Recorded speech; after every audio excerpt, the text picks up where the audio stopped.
Welcome to the vlog of பெரியம்மா மாடி காதுகுத்து. Hello happy hearts. இது நம்ம ஹாப்பி ஹார்ட்ஸ் விளாக்ஸோட ஃபர்ஸ்ட் vlog. ரொம்ப ஸ்பெஷலான vlog. அதுவும் ஃபர்ஸ்ட் ஷார்ட் இந்த மாதிரி எங்களோட அப்பாவுக்கு வைக்கிறதுல நாங்கள் ரொம்ப சந்தோஷப்படுறோம். He's no more but he's always அவர் கார்டியன் ஏஞ்சல். எனக்குலாம் ஞாபகம் இருக்குது, நாங்கள் ஸ்கூல் படிக்கும்போது ஒரு நாள் அம்மா மதியானம் லஞ்சில் என்னையும் அக்காவையும் கூட்டிகிட்டு போய் பக்கத்தில் இருக்கிற ஜுவல்லரி ஷாப்பில், அதுவும் வெளியில் தான் நாங்கள் வந்து காது குத்தினோம் கம்மல் வச்சு. ஆனால் இன்னைக்கு எங்களோட க்ளோஸ்டு சர்க்கிள் எல்லாம் கூப்பிட்டு நாங்கள் வந்து கோயிலுக்கு போய் காது குத்துற அளவுக்கு கடவுள் எங்களை நல்லா வச்சிருக்கிறாரு. So we thank God and our date.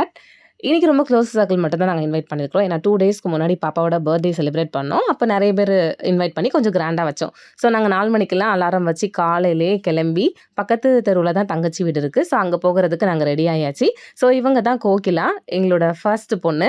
எப்போவுமே நம்ம வீட்டில் எல்லாமே கரெக்டாக இருக்கான்னு அரேஞ்ச் பண்ணி அங்கங்கேன்னு பார்த்துட்டு இருக்கிறதுக்கு ஒரு ஆள் இருப்பாங்களா, ரொம்ப பொறுப்பாக. ஸோ அந்த மாதிரி எங்கள் வீட்டோட பொறுப்பான மகாலட்சுமி இவங்க தான் கோகிலா. ஸோ இது நான் மலர்.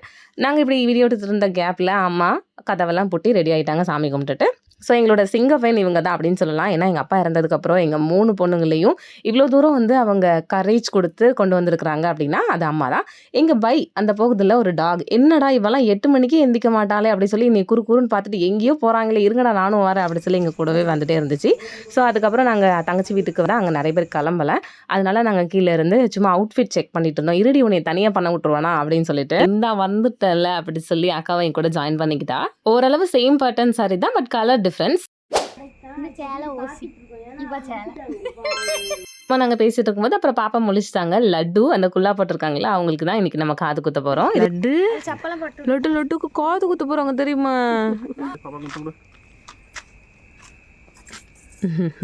முத்தம் நீ முத்தம் கூட அக்காவுக்கு நீ கீழே புனிமா நீ குடு.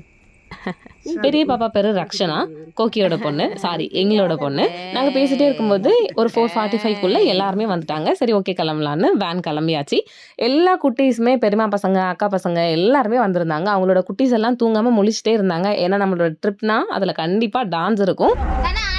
அண்ணன் அந்த ப்ளூடூத்தை மட்டும் ஆன் பண்ணி விடுங்க அப்படின்னு சொல்லி டான்ஸை போட ஆரம்பிச்சாச்சு. இவங்க தான் தனலட்சுமி, வீட்டோட கடைக்குட்டி. இவங்க தான் கிளப்புங்கள். அவ்வளோதாங்க, சொல்லவா வேணும். அந்த 1 hour ட்ராவல் எப்படி போச்சுனே தெரியல. ஈவன் சின்ன குட்டீஸ் கூட தூங்கலை. எல்லாருமே நல்லா உட்காந்து நாங்கள் டான்ஸ் ஆட அவங்க நல்லா உட்காந்து வேடிக்கை பார்த்துட்டே வந்தாங்க. டான்ஸ் செலிப்ரேஷன் பற்றி நான் தனியாகவே ஒரு vlog போடுறேன். ஸோ அதை நீங்கள் கண்டிப்பாக பார்த்து என்ஜாய் பண்ணுங்கள். ஸ்டார்ட் பண்ணி ஒரு 1 hourல புளியம்பட்டி கோயில் வந்துடுச்சு. காலையில் ஏர்லி மார்னிங் கோவில் ரொம்ப அமைதியாக இருந்தது. வெறும் பறவைகள் சத்தம் மட்டும்தான் கேட்டுச்சு. அப்புறம் நாங்கள் மொட்டை போடுறதுக்கு தேவையான திங்ஸ் எல்லாம் எடுத்துகிட்டு சரி கோயிலுக்கு போகலாம் அப்படின்னு போக ஆரம்பிச்சிட்டோம். கோயிலேருந்து கொஞ்சம் உள்ளே போய் லெஃப்ட் திரும்பினா தான் மொட்டை போடுற இடம் வரும். பட் நாங்கள் சொன்னவங்க கொஞ்சம் டிலேவாக வந்தாங்க. சரி ஓகே வெயிட் பண்ணலாம் அப்படி சொல்லி அங்கே நாங்கள் ரொம்ப அமைதியாக அங்கங்கே நின்றுட்டு இருந்தோம். உள்ளே போய் பார்த்தா மாஸ் நடந்துட்டு இருந்துச்சு. காலையிலே நல்ல குட் வைபாக இருந்தது. அப்படியே அங்கே அமைதியாக குடும்பமாக எல்லாரும் உட்காந்து மாஸ் அட்டன் பண்ணோம். அப்புறம் மொட்டை போடுறதுக்கு ஆள் வந்துட்டாங்க. இந்த ப்ரிலாக்ஸ்ன்ற க்ரீமை காது குத்துறதுக்கு ஒரு 1/2 மணி நேரத்துக்கு முன்னாடி காதில் போட்டுவிட்டோம்னா பிள்ளைங்களுக்கு காது குத்தும்போது ரொம்ப பெயினில் அழுக மாட்டாங்கன்ற மாதிரி நிறைய இடத்துல நான் படிச்சிருக்கேன்.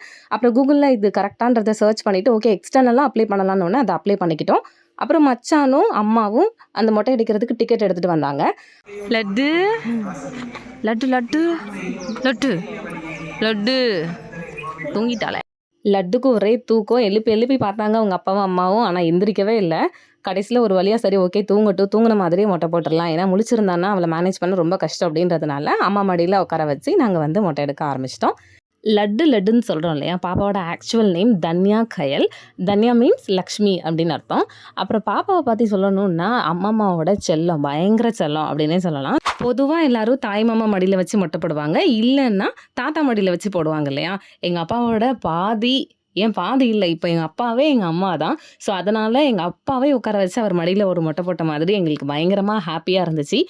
ஏன்னா அப்பாவோட ரோலையும் சேர்த்து அம்மாவே ப்ளே பண்ணுறாங்க.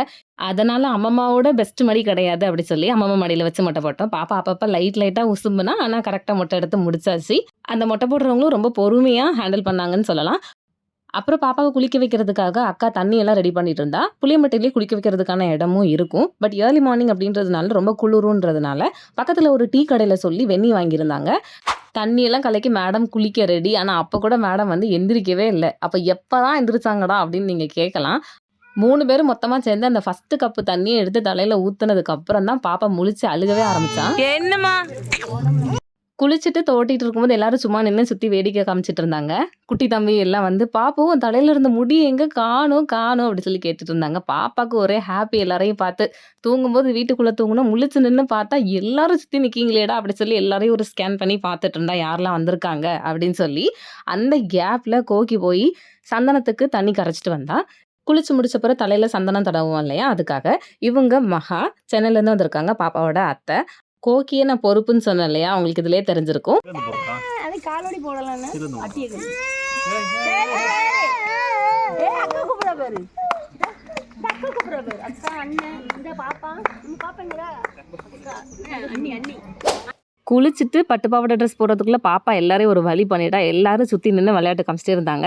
அவள் இது வரைக்கும் நிறைய டைம் பட்டு பாவாடை போட்டது இல்லை, அதனால அவளுக்கு கொஞ்சம் வித்தியாசமாக இருந்தது. ஆனால் இந்த பட்டு பாவாடை ரொம்ப ஸ்பெஷல். என்னன்னா சென்னையிலேருந்து அவங்களோட மாமா டில்லி மாமா வாங்கிட்டு வந்திருந்தாரு. அதனால கண்டிப்பாக போடணும் அப்படி சொல்லிட்டு அந்த ட்ரெஸ் அவளுக்கு வியர் பண்ணிட்டோம்.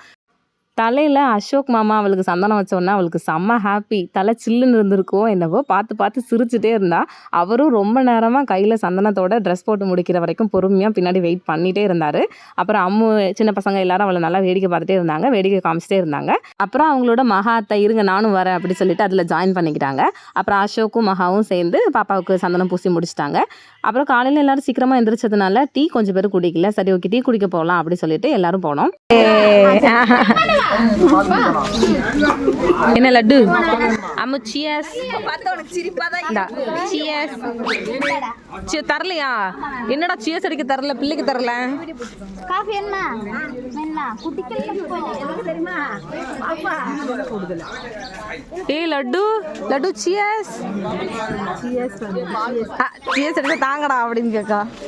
டீ குடிச்ச அப்புறம் எங்கேருந்து தான் ஹாப்பினஸ் வந்துச்சோ தெரில. குட்டீஸ்லாம் செம்ம டான்ஸ், நாங்கள்லாம் சுற்றி உட்காந்து கிளாப் பண்ணி ஹாப்பியாக இருந்தோம். அதை தனி விலாகாகவே அப்லோட் பண்ணுறேன். ஃபைனலி நம்மளோட ஆசாரி வந்துட்டாரு. ஸோ ஆசாரி வந்துட்டாருன்றதுனால காது குத்துக்கு எல்லாம் ரெடி பண்ணிட்டு இருந்தோம். எல்லாருமே பொதுவாக தாய்மாமா மடியில் வச்சு தான் நம்ம காது குத்தி பார்த்துருப்போம். தாய்மாமா இல்லைன்னா சித்தப்பா பசங்க பெரியப்பா பசங்க இல்லைன்னா தாத்தா மடியில் வச்சு குத்துவோம். ஆனால் எங்கள் வீட்டில் 3மே பொண்ணுங்க. ஸோ அதனால் நாங்கள் என்ன நினச்சோம் அப்படின்னா, ஏன் நம்மளாவே நம்மளோட சிஸ்டருக்கு பிரதரா அக்காவா தங்கச்சியா எல்லாமே இருக்கிறோம். ஆனால் காது குத்துன்னு வரும்போது மட்டும் சித்தப்பா பசங்க பெரியப்பா பசங்கள்லாம் பையனாக பிறந்த ஒரே காரணத்துக்காக இன்னொருத்தவங்களை கூட்டிகிட்டு வந்து உட்கார வச்சு அவங்களுக்கு அந்த ப்ரிவிலேஜ் நம்ம ஏன் கொடுக்கணும்? ஸோ அதனால் இந்த தடவை நம்ம பொண்ணு மடியிலேயே வச்சு குத்தலாம் அப்படி சொல்லி அம்மா சொல்லிட்டாங்க. இதில் ரொம்ப முக்கியமான விஷயம் என்னென்னா, என் மடியில் வச்சு தான் காது குத்துறாங்க அப்படின்றது எனக்கு தெரியவே செய்யாது. அங்கே எல்லாரும் நிற்கும்போது அம்மா சொன்னாங்க யார் மடியில் வச்சு காது குத்தணும்னு ஆசாரி கேட்கும்போது என்ன என் பொண்ணு மடியில் தான் அப்படின்னாங்க. நான் ரொம்ப ஷாக்கா, அம்மா இல்லைம்மா நீங்கள் உட்காருங்கம்மா அப்படி சொல்லப்போ எங்கள் அம்மா இல்லை நீ தான் பாப்பா உட்காரணும் அப்படி சொன்னாங்க. ஏமா அப்படி சொல்லி கேட்கும்போது எங்கள் அம்மா சிம்பிளாக என்ன சொன்னாங்கன்னா, எனக்கு எப்போவுமே நான் ஒரு பையன் இல்லையே நான் ஃபீல் பண்ணினதே கிடையாது. அதுவும் அப்பா போனதுக்கு அப்புறமே கூட எனக்கு 3 பொண்ணுங்க இருக்கிறாங்க அப்படின்றது என்னோட பெரிய ஸ்ட்ரென்த்து தான். சின்ன வயசில் நீங்களாம் பொண்ணுங்களாம் இருக்கும்போது நிறைய பேர் எங்கிட்ட கேட்டிருக்காங்க 3 பொண்ணா அப்படின்னு கேட்டிருக்காங்க. ஆனால் அவங்க எல்லாருமே இன்னைக்கு வந்து எங்கிட்ட என்ன சொல்கிறாங்க அப்படின்னா, உனக்கு என்னம்மா நீ 3 பொண்ணு வச்சுருக்க அப்படி சொல்கிறாங்க. அதனால் இதை விட பெஸ்ட் மடி இருக்காது அப்படின்னு சொல்லி ஒரே வார்த்தையாக சொல்லிட்டாங்க. கூட்டத்தை பார்த்தோன்னா பாப்பாவுக்கு ஒரே அழுகையாயிருச்சு, நம்மளை சுற்றி உட்காந்து என்னமோ பண்ணுறாங்களேன்னு.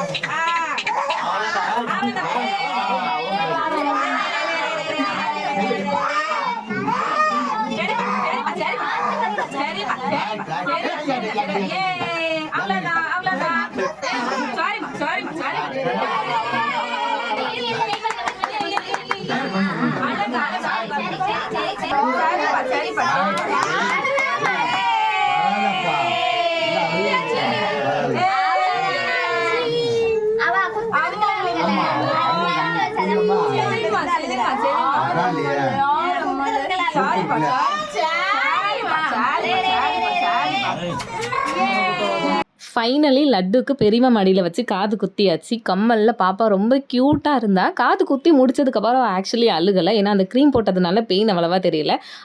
நல்லதை பாராட்டு ஸ்வீட் கொண்டாடு அப்படின்ற மாதிரி ஃபங்க்ஷன் நல்லா முடிஞ்சதுங்க. எல்லோரும் செலிப்ரேட் பண்ணுறதுக்காக ஆளுக்கு ஸ்வீட் கொடுத்து செலிப்ரேட் பண்ணிட்டு இருந்தோம். சரி பக்கத்தில் உள்ள கோவிலுக்கு போகலாம் அப்படின்னு சொல்லி எல்லாருமே சேர்ந்து கிளம்பிட்டோம். இது மொட்டை எடுத்து காது குட்டுற இடம் பக்கத்தில் உள்ள கோவில். நேர்ச்சிக்காக நிறைய பூட்டங்க வச்சுருந்தாங்க. லட்டு அவங்க அம்மா அப்பா எல்லாரும் சாமி கும்பிட்டுட்டு வெளியில் வரும்போது பாவா பாய் சொல்லிட்டே வந்தா. அவளுக்கு பிடிச்ச எல்லாருக்கும் பாய் சொல்லுவான். அந்த மாதிரி காடுக்கும் பாய் சொல்லி லட்டு லட்டுங்க லட்டுங்க லட்டுங்க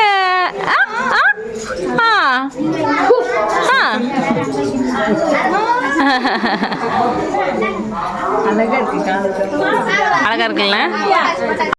இந்த சின்ன கோவில் மொட்டை போடுற இடம் பக்கத்திலே இருக்கும். அங்கே சாமி கும்பிட்டுட்டு மெழுகுவத்திரிலாம் பொருத்தினதுக்கு அப்புறமா சரி உள்ள பெரிய கோவில் இருக்கும் அங்கே போகலாம் அப்படி சொல்லி எல்லாருமே உள்ளே போனோம்.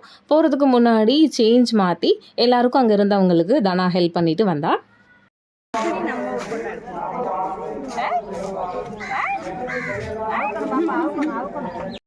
லட்டு அழுகாமல் நார்மல் ஆயிட்டாங்க. இது புளியம்பட்டி கோவிலோட மெயின் சர்ச்க்குள்ளே பாப்பா ஃபஸ்ட் டைம் உள்ளே வந்திருக்கிறாங்க. உள்ளே வந்ததுக்கப்புறம் அழுகலை. அவள் பாட்டுக்கு சின்ன பசங்க நிறைய பேர் இருந்தாங்க. அவங்கள பார்த்து அவங்க கூட விளையாட ஆரம்பிச்சிட்டான். ஏ லட்டு லட்டு லட்டு, ஏ லட்டு இங்க, லட்டு தாங்க இங்க, ஏ லட்டு புடி புடி புடி. மெயின் கோயில்லையும் சைடில் மெழுகுவத்திரி பொருத்துறதுக்குன்னு தனியாக இடம் இருக்கும். ஸோ நாங்கள் அங்கே போய் மெழுகுவத்திரி எல்லாருமே சேர்ந்து குடும்பமாக பொருத்தி வச்சு வேண்டிக்கிட்டாச்சு. ஓவராலாக இந்த விலாகும் சரி இந்த ஃபங்க்ஷனும் சரி எங்களுக்கு ரொம்பவே ஹாப்பியாக இருந்தது. ஏன்னா நாங்கள் ரொம்ப நாளாக நினச்ச ஒரு விஷயத்த நாங்கள் சக்ஸஸ்ஃபுல்லாக எங்களோட லவ்டு ஒன் ஃபேமிலி மெம்பர்ஸோட க்ளோஸ்டு சர்க்கிள் கூட ரொம்ப ஹாப்பியாக நாங்கள் என்ஜாய் பண்ணோம். காது குத்துன்னு ஆனதுக்கப்புறம் கறிவிருந்து இல்லாமல் எப்படி? ஸோ லாஸ்ட்டாக ஃபைனலி காது குத்து ஃபங்க்ஷன் ஆனப்புறம் கறி விருந்து இல்லாமல் எப்படி?